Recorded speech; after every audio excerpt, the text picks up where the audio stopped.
So how do you pass your job onto your kids if you want them to have your business? And how do you grow your mailing list organically? And how much time should you spend on a launch? How did I publish my last book? These questions and more are what I'm going to answer in today's episode. Welcome to Explore Your Enthusiasm, episode 159 with me, Tara Swiger. Today we're doing the second part of the Q&A episode. I posted an image on Instagram and I asked y'all to ask me all of your questions and I would answer them in this episode. I'm going to do that every couple months or so make sure you're following me on Instagram. I'm Tara Swiger there, Taraswiger. However you're listening to me, you probably see my name somewhere around here. So go follow me on Instagram.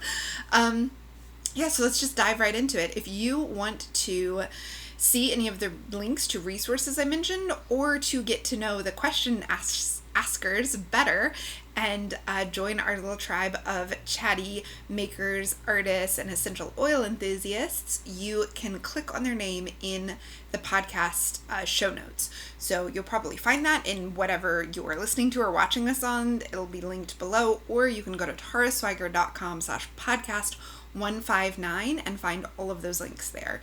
If you missed the last week's episode, it was also a Q&A episode and we talked all about getting back to work after a break. When you're just starting out, how in the world do you find time for everything, and what I do when I feel discouraged. So you can listen to that at taraswiger.com/podcast 158. This is episode 159. So let's dive into it. Sarah Silks asks, how do I get my job documented so I can pass it on someday to my son, hoping he'll take it on as a business? So much of it is just in my head, and it feels overwhelming to write it down. And what do I do? It's intuitive, but not measurable necessarily. So, Sarah, I want you to think of your business like this, or think of this process like this. In order to pass it on to your son or to anybody, you need to be able to train them as an employee. And so think about everything involved in your business. Now, if you were hiring somebody, maybe your first assistant or your first person to help you out, what I would suggest is that you make a list of everything that only you can do. And you make a list of everything that gets done in the business, every single action, divide it up into what only you can do, what you really hate, what you really love, and then figure out the stuff that you don't have to do and the stuff that you don't like, and train the person on how to do that. So I actually talk way more about this in the podcast episode 7 Steps to Hiring Your First Person. And that is episode 66. So you can go to taraswiger.com/podcast 66 to learn all about hiring your first person. But in your case, Sarah, I want you to start where I start in that episode, which is make a list of everything you do in your business. And then document it as you do it. So you can't document absolutely everything every day or else you'll never get anything done, but pick a thing a week and document it as you do it. And what I mean by document it is make a checklist, write down what all the steps are. Now you're actually going to find that by creating checklists like this, you are going to become more effective, because in the writing of it down, you might realize, oh, I'm not being very effective here. I want to switch it up. So you can change it up. You can become more effective. You can batch things.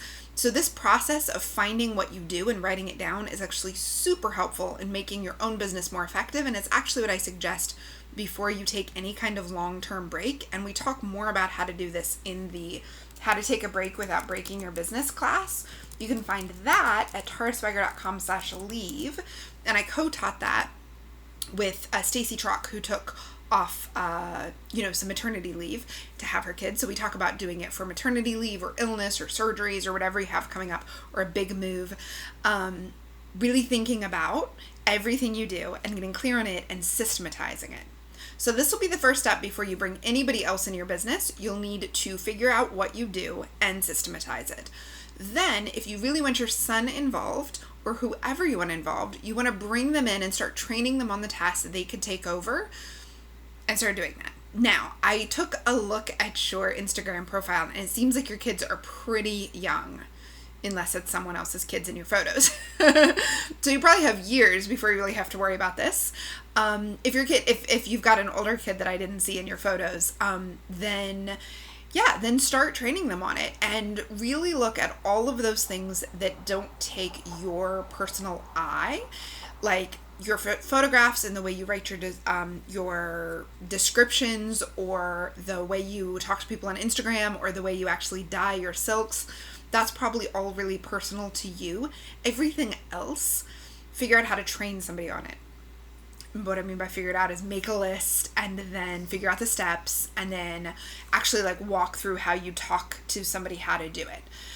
The things that are really personal to you, you'd have to understand that if another artist took over your business or even joined your business, they're going to have their own way of doing things. So first of all, you want to look at how were you trained in your own art, and whoever would take over would probably need that same training, and it wouldn't necessarily need to come from you.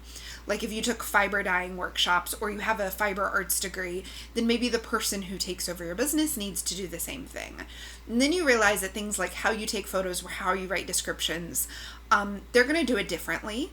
So what you want to do though is teach them why you do what you do. If you are doing something because you've read my marketing book, or you've taken our recent Elevate Your Instagram challenge and you've gotten better and you've gotten more effective at how you're doing what you're doing, make a note of why and how you learned that. So you don't have to teach the other person everything. You can actually give them the educational resources you used. I do this in my own business with my assistants. Sometimes I will recommend books. I will tell them about webinars, like, hey, I just learned a new way of using ConvertKit. You want to watch this?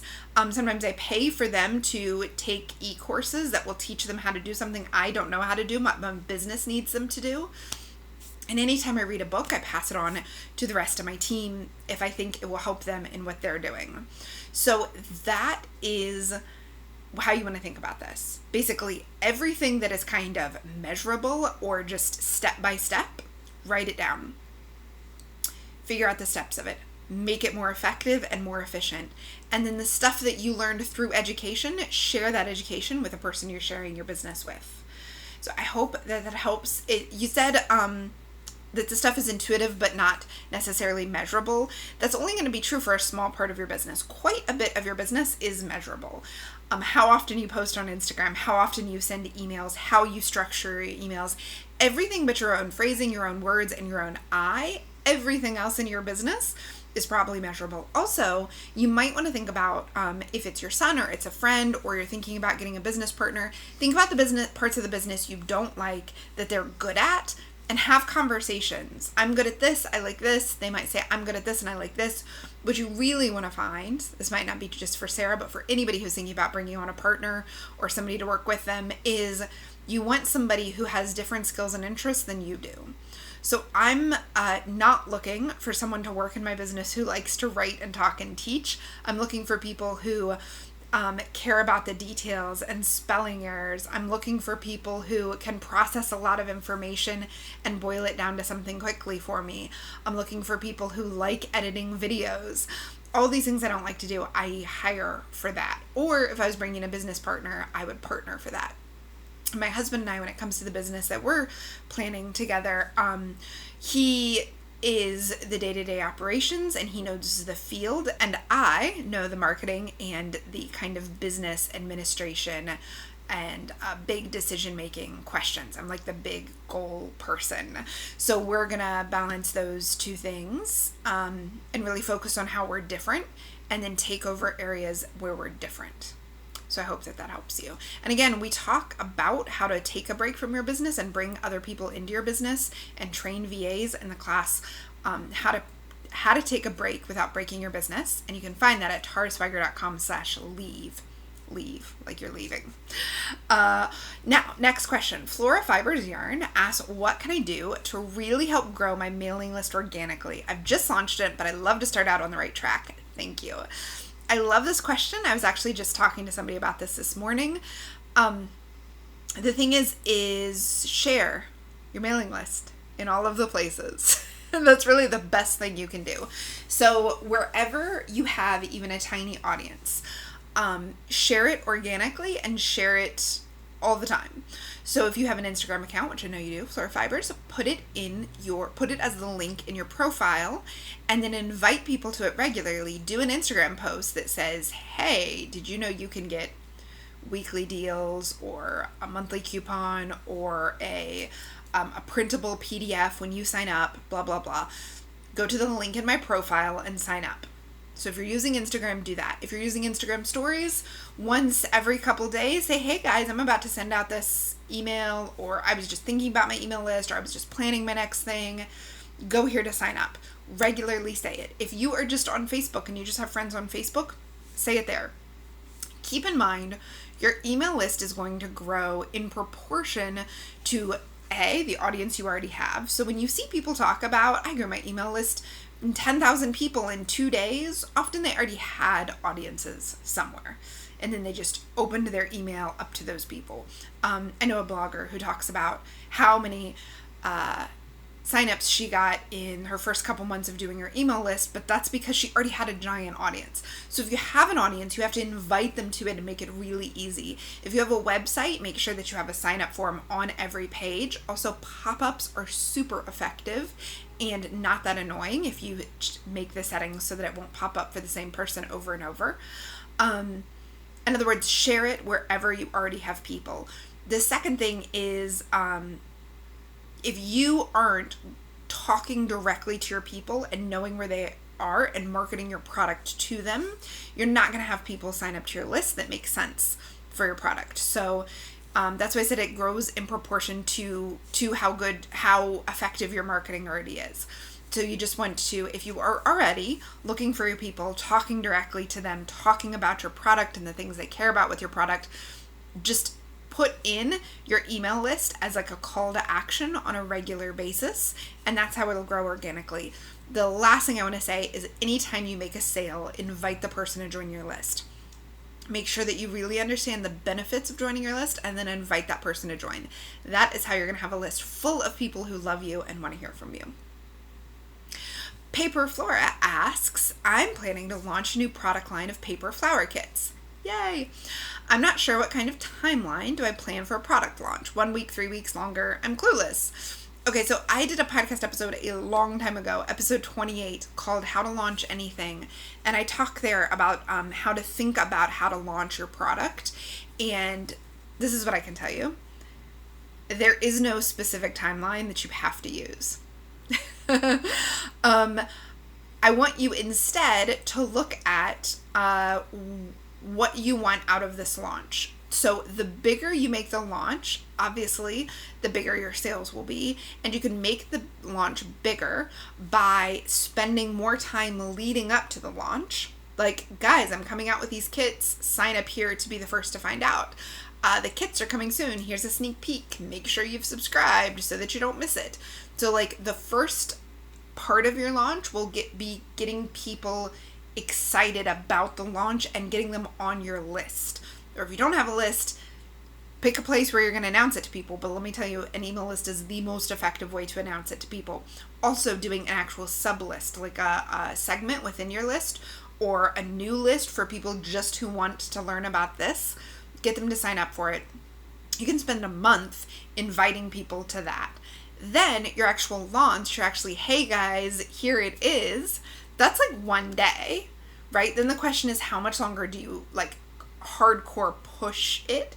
And this really depends on you and your product and your audience and how much you send content. So if you're sending a weekly email, you can probably only keep people's attention on the new product for 3 to 4 weeks in a weekly email. But if you're only sending an email once a month, I would keep your eye on it for 3 to 4 months. When it comes to your Instagram, if you're posting daily photos, that's the thing. It depends on what other content you're posting. On Instagram, I would do a post or 3 on the day it goes live talking about it, and then another one each day for a week or 2, and then mix in other stuff, and you can keep talking about it. So it really depends on the tools you use and how consistently you send them out to begin with, and also how interested people are. So the reason why I mentioned having a separate segment or group or list for the launch is that those are the people who most want to hear about it. So those are the people I tell the most often.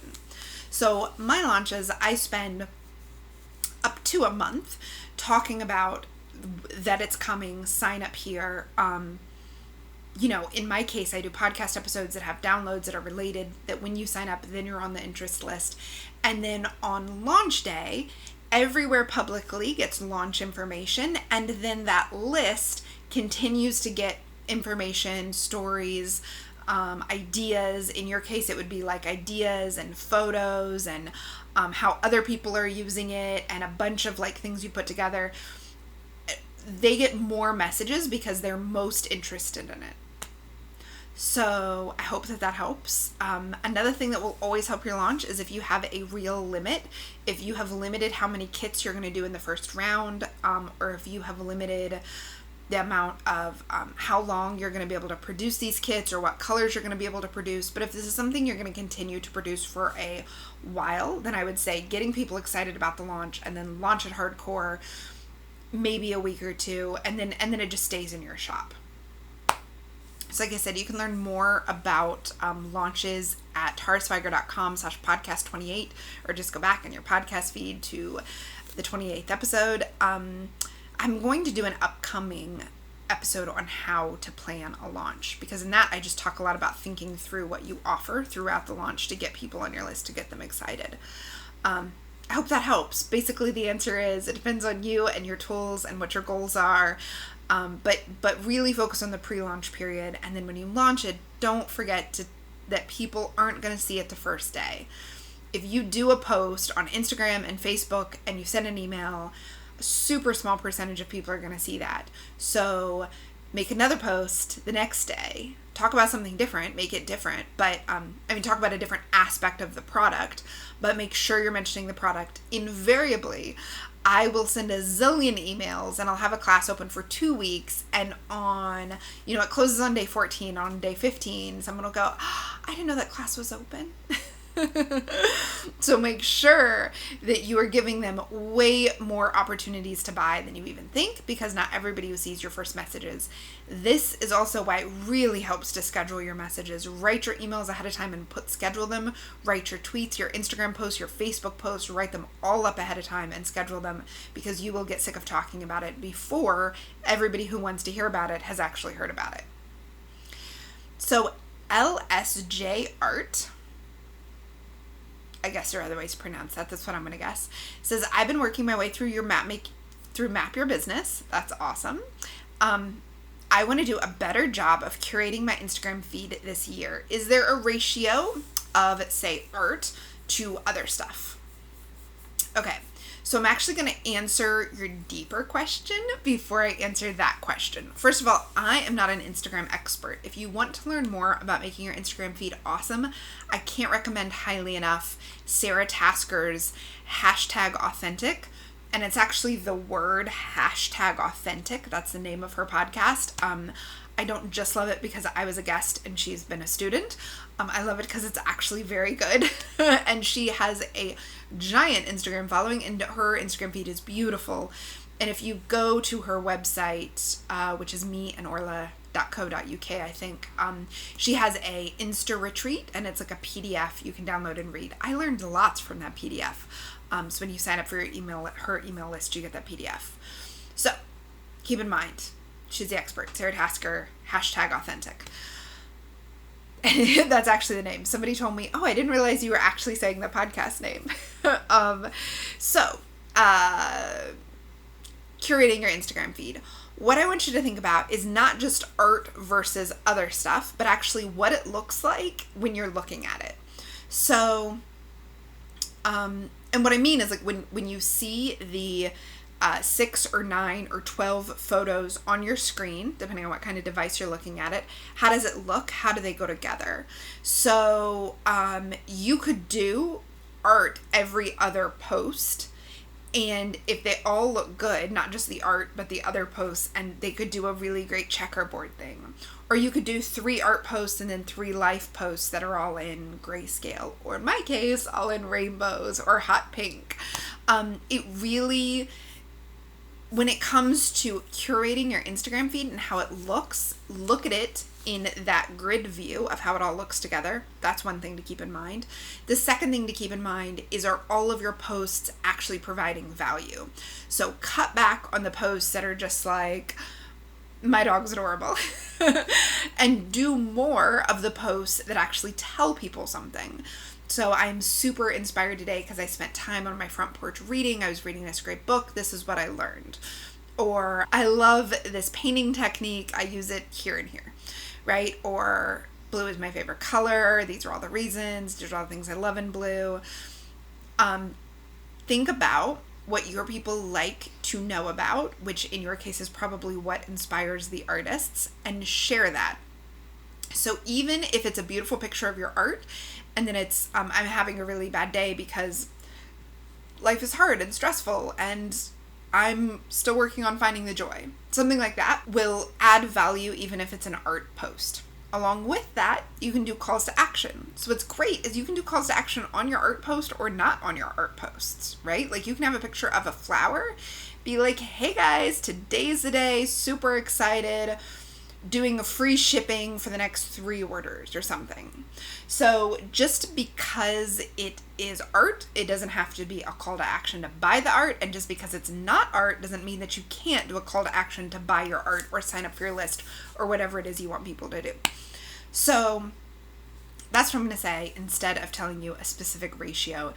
In general, if this was like your personal account, I would say share way more personal stuff and less art, because people are just following you because they're your college roommate. But really consider making this a business account and making it you, the artist, speaking to people who love your art. And it's okay that you have some college friends or moms or whatever on there. Just really focus on serving the people who most love your art, and with every post. And as for, if your question was really what's the ratio of calls to action to not calls to action, I like to do some kind of question or call to action in almost every post, but 3 out of 5, let's say, will be just questions I'm asking my audience. So hit reply and tell me this. Hit reply and answer this question. So that's a call to action too, but it's a call to action to engage as opposed to sell or to get somebody to sign up for something. So I hope that helps. Really curating your Instagram feed, though, I think comes down to choosing your absolute best photos all of the time, not settling for any crappy ones, and taking the time to write the best captions possible. I do not get this right a lot of the time. I don't know that I get it wrong. Sometimes I'm just busy and I don't do this. Like, I will just decide this week I can't with the great captions. But when I do it, I see growth in my Instagram. So yeah, if you want your Instagram to grow, focus on high quality photos and really great captions where you are really yourself and you're talking directly to the people who love your work and really connecting as a human being. So when I say talking to the people who love your work, I don't mean pitching them. I mean talking yourself as a person and adding value to their life. The next question is from the Woolen Homestead. She says, knowing what you know now, what would you do differently when you're trying to turn your part-time creative business into a full-time one while working your full-time day job? Also, how did you deal with preventing burnout? So, 2 questions there. The first one is about the time in between 2006 and 2009 when I had my yarn company, Blonde Chicken Boutique, and I was working full-time jobs. And then in 2009, I quit my full-time job to make yarn full-time. So knowing what you know now, what would you do differently?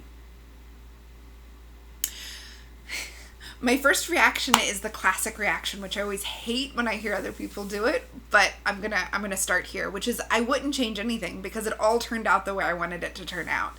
I wouldn't change how I went about it. I wouldn't change anything. If I could go back and tell Tara anything, it would just be to keep going and that it's all going to work out and like keep going, it's fine. That's really it. But that's a cop-out answer. So what I would do differently is really just, and I've given this a lot of thought over the last couple of days. I would start working on my relationship to money sooner.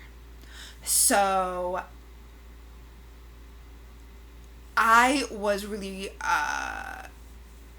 had the idea that money was hard to make, and that you could only make money by doing jobs you didn't like, and that nobody would really ever pay me what I knew I could make on my own, and that there just was never enough money. Just never enough money. Like, that's the story that I lived my life through. There was just never enough money. And I made not bad decisions. I didn't get into any kind of credit card debt. But I made scared decisions all of my life because of that money story, that there's never enough. All kinds of scared decisions. So what I would do sooner is start working on that. Acknowledge that that's a relationship in my life. Like, me and money, we're going to know each other until the day I die, because money is how we buy food and clothing and homes, and it's how we make our life easier in so many ways. So instead of just being afraid that there was never enough, I would have started working on that relationship sooner. What I mean by working on it, because I actually started doing it after probably around 2011, 2012, is, first of all, I got an app that I love that I recommend to everybody. youneedabudget.com is where you go. youneedabudget.com. It's often referred to as YNAB, just the letters. There's an app, and it lets you not only track your money, but if you have a inconsistent income, you put in your income when you get it, and then you give it a job, and then you track your spending. That entire process was good for my relationship with money. I also started looking at what my money stories were. What did I believe about money, and were they necessarily true? So just because there had been times when there hadn't been enough money, is it always true that there's not enough money? Stuff like that. I won't go any deeper than that, because I could really talk about this forever. But if you guys are interested, I'm happy to do an episode about how I've worked on my relationship with money. I completely believe that I would not be able to have built my business to the level of profitability and success that it has today if I still had the hang-ups and the relationship with money that I had back in 2006, 2007, 2008, 2009. All of those years, my relationship with money was one of distrust and scrambliness and fear, and it's always ongoing and changing, and I'm always working on this, because at every level you get to a point where you're uncomfortable with what's going on and you don't know how to move forward or how to be the kind of person who's at the next level, either of business size or audience size or responsibility or feedback you're getting. All of these things, you need to grow as a person in order to be able to handle them. And I would have started working on that relationship sooner. So that's the thing. And I think that not working on the relationship probably kept my business smaller than it needed to be for a long time. So I think I was doing everything I could do business-wise, but the relationship with money thing is the thing I wish I would have worked on sooner. Okay, I hope that helps. So the Woolen Homestead asks, so this is her second question. How did you deal with preventing burnout? Right, because I was working all day at my day job and then working on Urine at night. So this was over 10 years ago. So I'm just trying to remember. Really what it was, I don't remember being afraid very often of burnout. I was overwhelmed at times and just felt like, oh my gosh, I have too much to do. I cannot do it. Right? I felt like that a lot because I would sign up to do craft shows. I traveled across the country to do a craft show while I worked my day job. I started my Etsy shop and did a blog and did all the things. And I took care of my brothers 3 nights a week while my mom was at work because she worked 12-hour shifts. My brothers were, 7 and 8 at the time. So I would pick them up from school and take care of them 3 nights a week. So, I didn't really have burnout because I kind of hate the word passion, but I was so deeply committed to what I was going to do that it felt like I was working on something that just mattered more than anything else, and just mattered so much that I didn't often feel burnout. I just felt overwhelmed sometimes. And how I avoided that was by making lists. By making lists and checking off lists. So my first reaction when I feel overwhelmed is to make a list of everything that needs to be done, give it a date, give it a time, figure out when it'll happen. If I cannot find the time for it, then I need to make a new plan, and I maybe need to let go of some things, or I need to change some expectations. But that's how I dealt with that. And by doing that, by regularly having my lists and just working on my lists, I would know that everything was going to get done. And I just worked a lot of hours, which could cause burnout if I was doing something that I really hated. If anything caused burnout, it was my stupid day jobs I had that were just wretched. One, I just worked with a person who made me cry all the time. I was burnt out at that job. And how I dealt with it was by working on my own job, because I knew that freedom would be the ultimate, like, get out of jail free card. Like, just being able to have my business pay my bills was going to allow me to escape all that. So it was worth the time and energy that I put into it. But the overwhelm, definitely felt overwhelmed. Made a list. Did the list. That's always my answer. Okay, so the last question is one that I think a couple of you have, so I am excited to answer it. Thank you for asking. Likes Oatmeal. It says, "Hi Tara, I'd like to know, how did you publish your book? Did you hire an editor or do it through Amazon? There are so many self-publishing options out there, and I'd love to hear your experience, good, bad, or neutral. Thanks." Yeah, so my first book, Market Yourself, was published by Cooperative Press. And so I gave them the book, they edited it, they laid it out, they gave it the title, they gave it the cover, and then I order it from them. So they sell it on all of the places that they sell it. I order a box from them and I get wholesale pricing, and then I sell that on my website so that I can send signed copies to people, and so that I can take it with me. Like, I'm going to TNNA in Columbus in June. I'll have a box with me. They always sell out. But they were the publisher. I wrote the book and gave it to them. They published it. My next book I'm going to be publishing with a publisher, and it'll work the same way. Now, Map Your Business, which I was hoping I had a copy here. So Map Your Business is my newest book. It's hot pink. It came out in January.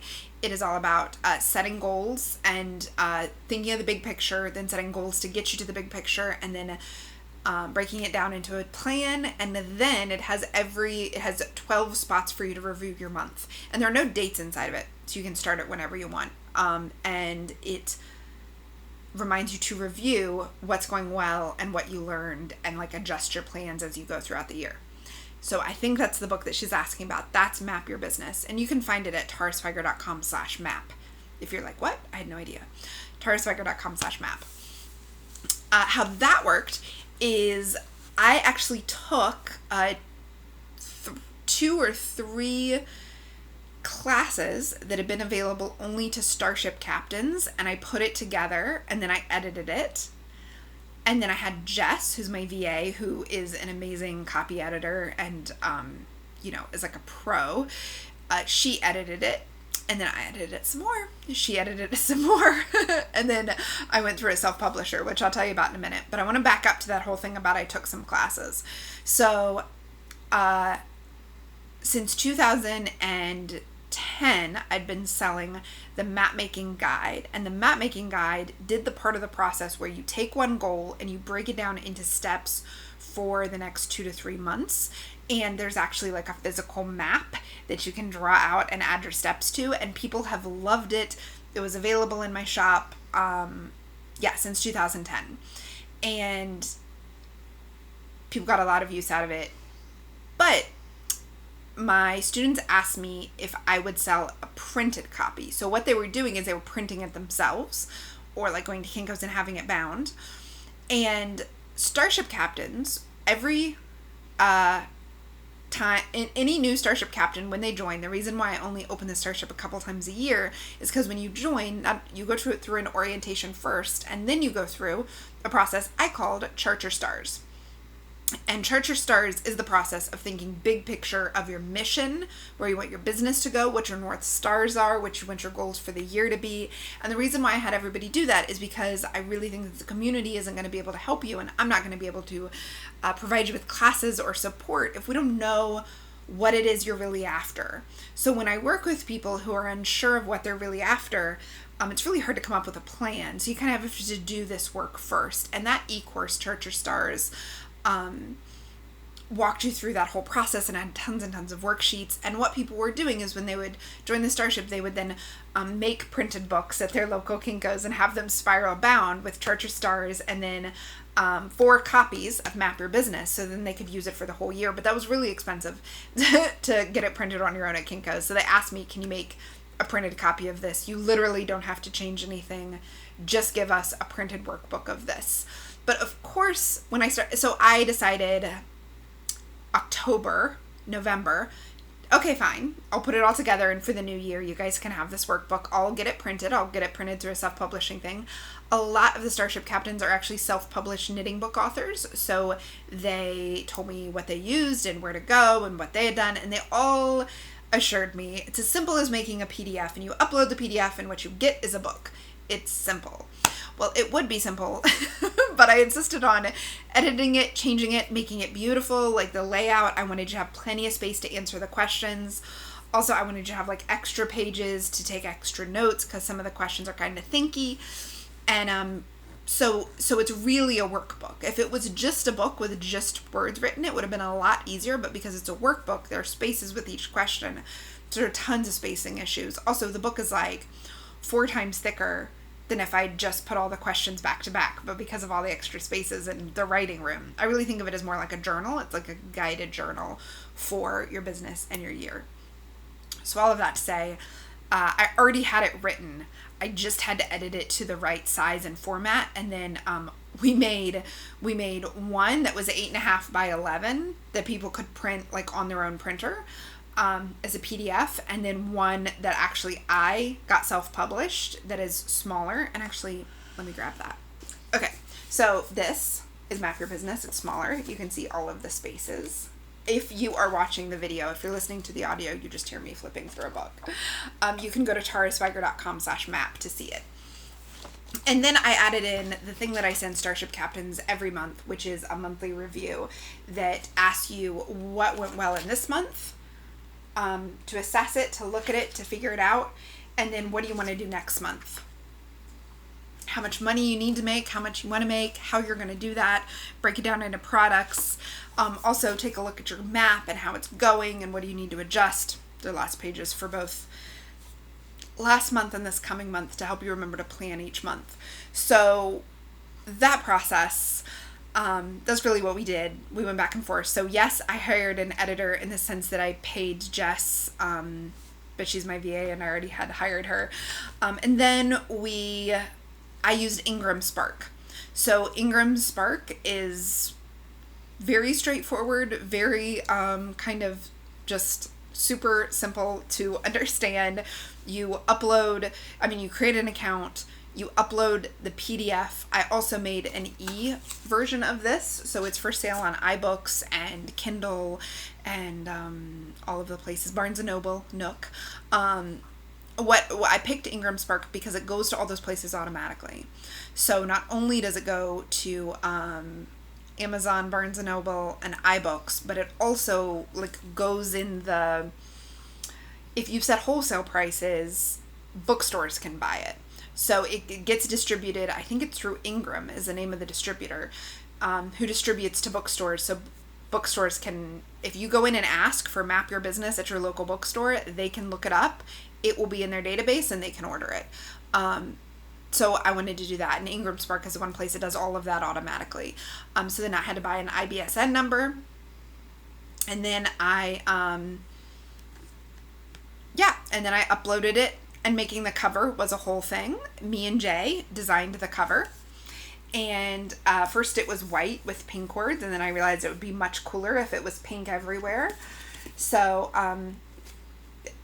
they have a template that will tell you how wide the width needs to be once you've uploaded your document, and it knows how many pages it is and what size it is. So we used the template, we uploaded it all, and then I ordered a proof copy, and then I order books, and I send them and I ship them out. But what's great is it automatically went to Amazon. So if you order the books from Amazon, it comes right from the distributor. The distributor is sending it to you. Rather, the publisher, I guess, is sending it to you. And I like that because now it's on amazon.co.uk. It's on all of the Amazon sites. So if your country has its own Amazon site, like Canada's Amazon, etc., you're ordering it from a distribution center somewhere near you. So shipping is not going to be as expensive. And then I get a check from Ingram Spark every quarter of the books that they've sold. And then of course I get to order it at the cost of what it costs. And sell it. And I chose also to mark to sell it wholesale to bookstores and Amazon, etc. So I hope that helps. That's what I went with. And I was gonna say I love the process. The process was interesting. It was a ton of work, way more than I anticipated. I think the book was actually out and I was shipping it in February. Also, though, the response was way more than I anticipated, and I ended up selling more than anything I had ever sold all at once in a week. So that was kind of crazy and fun, and so I'm glad I did it. But it was, I should have planned for it to be my only project for several weeks instead of just like a couple days trying to cram it all in. So yeah. That was my experience. So I liked Ingram Spark. I like that it automatically goes to Amazon. You don't have to do anything extra. You put in the ISB number, and however you write the description in Ingram Spark is how it's going to show up on Amazon. Then you can go into Amazon as the author and actually edit it there if you want to. So yeah, I would suggest going with something that adds it to Amazon easily, because Amazon is where a huge percentage of people buy their books. So I hope that helps. Thanks so much to all of you who sent in your questions. I super appreciate it. I've had a good time answering them.